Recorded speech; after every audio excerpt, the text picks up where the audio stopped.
What's going on, guys? BossOp86 here, back to another video, and today I'm here to do my AEW Rampage Road Rager edition. Yes, after the somewhat success of Dynamite, they're continuing the Road Rager. We're on our way to Forbidden Door, and honestly, this is kind of a good show. It's sort of good, and it ended in a way that we kind of knew it was going to end. But let me know in the comment section below. Again, we're on our way to Forbidden Door to show where New Japan and AEW are going to collide together, human centipede together, and get all the action that you wanted. I think I saw that in the movie once. So anyways, we'll start off right into the action with Dante Martin versus Jon Moxley. Wild thing, you make not Las Vegas, damn it, you make St. Louis sing. I messed that up and we're not even a minute into the review. Regal on commentary. Why is Jericho on commentary and why was he shirtless is what I'm asking. I just want to talk. Good match. This was a really good match. Dante at one point just defied physics for absolutely no reason. Moxley just doing his Moxley stick, being a big brawler, but he does some really good strikes. Dante just being absolutely awe-inspiring, and even Regal saying every time I see him, he's very impressive.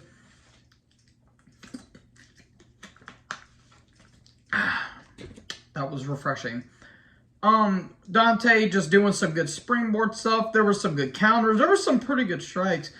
But in the end, there was hammer and anvil, elbows, and some stretch variation, and Moxley wins. Okay, it's to set up his match with Tanahashi. And, actually, I'll talk about that here in a little bit. Anyways, Tony Schiavone, Keith Lee and Swerve Strickland are backstage. They talk about, well, what happened a couple of weeks ago during the Casino Battle Royal, because y'all Swerve eliminated you, Lee, and Lee's like, you got about 15 seconds for me not to kick your ass, and Lee is like, well, it wasn't a tag team, it was just a free-for-all, and he tries to explain himself, and then Starks and Hobbs show up and says, yeah, you call yourselves the best tag team in AEW, and yet you don't even beat us yet. Okay. We got a House of Black and Death Triangle video package. This is mainly to set up the qualifying match for the All-Atlantic Championship between Penta and Malachi Black. Oh boy, the Acclaimed are here. Oh boy. Man, I was wondering what Max Caster was going to say. Max Caster, you slimy son of a bitch. Caster says, we back up in the mix, got more people hearing me than January 6th. Ooh, hot damn, that is brutal. Oh my hell, yeah. I'm not going to get into it. I'm not. I know other people will. I'm not going to voice my opinion, but that was funny. That was very funny. He also says, honestly, I have something to say, but somebody made me sign an NDA. Good God. And he also says that St. Louis is the murder capital of the world. I thought that went to Juarez in Juarez, Texas, but I digress. He's not wrong, though. What the fucking shootings happening in St. Louis? It's getting ridiculous. Stop it. Please get some help. Anyways, Caster and the Guns took on Leon Ruff and Bear Country. How come Bear Country haven't been featured more? I think one of them got injured. I think it was either Bear Bronson or Bear Boulder. I can't remember. And this is see Leon Ruff on wrestling television again. It literally went by in a minute, and then a mic drop 1, 2, 3. Caster and the Guns win. And again, Bowen just being enthusiastic as all live in hell because it's Bowens. I really do like Anthony Bowens. He's got a lot of energy. Hook is backstage, and he says that they're going to be taking on some New Japan talent, and then Danhausen shows up. Well, Hook doesn't say anything, and Danhausen's like, oh yeah, we're going to destroy them, annihilate them, brutalize them, and Hook's like, I got this, go, shoo. Okay. I don't get it. I want to know what the end point is with this thing. I really don't understand it. Willow Nightingale took on Jade with the baddies. Man, you think that Stokely Hathaway on commentary would have been interesting, but it turns out it wasn't. For TBS title, this wasn't really good. Willow can work to an extent. She's not the best, but she's also not terrible. Jade is not ready for this. She has a look, and that's it.